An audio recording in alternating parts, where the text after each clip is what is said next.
Lush scenery, far from the horrors of war.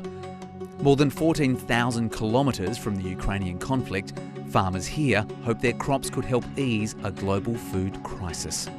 It's terrible to see people on the other side of the world and what's happening there. Russia's withdrawal from a deal allowing grain exports from Ukraine has been internationally condemned. Moscow has suspended its participation in the critical Black Sea grain deal.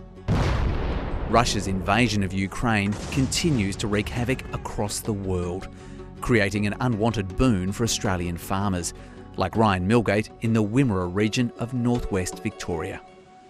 Markets are made of supply and demand, and that's influenced by many factors. It could be drought, could be conflict, could be politics. Ukraine and Russia produce nearly 30% of the world's wheat. But the end of a deal that gave safe passage for ships through the Black Sea has made it far more difficult to get the vital food source out. When the grain deal did fall apart, we saw a barrage of missiles hit Ukrainian ports, and the alternative to sending grain through there was either to send it by road, rail, or a very large avenue was the Danube River system in the southwest of Ukraine. Meaning the wheat is stuck and can't get to markets in the Middle East, Africa, Asia and Europe. The Danube River system ports will have to be rebuilt because there's literally no other large avenues to get grain out of Ukraine. That's caused a spike in global wheat prices, rocketing nearly 20% after the deal collapsed before moderating a little. Our massive production of wheat gave us a feeling of security during COVID. We weren't going to run out of food. But that fear now stalks other parts of the world as war rewrites the rules of global trade. Poorer countries that import grain to feed their people will need to pay more. If you spend more money on food, you spend less money on education, health, the overall living standard goes down. So it's a very, very tough situation for many countries at the moment, which is beyond their control.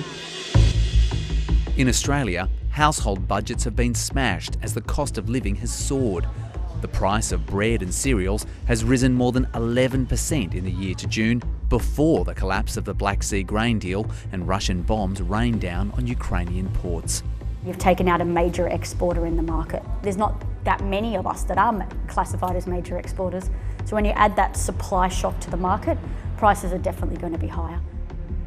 This grains analyst says that doesn't necessarily mean the price of a loaf of bread will rise on Australian shelves. You have to factor in things like labour costs, energy costs, and at the end, if we see, say, 10% increase in wheat price, will it have a 10% increase, cause a 10% increase in bread prices? Probably not. On the farm, there's no joy about the situation in Ukraine.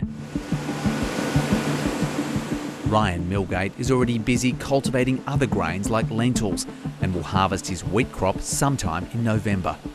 But there are two factors beyond his control: the weather and commodity prices. Not that often that we hit a high prices and high production, but just the way the world market and politics and everything's gone, we've actually got good production as well to put on top of that. For local wheat farmers, the sun is shining.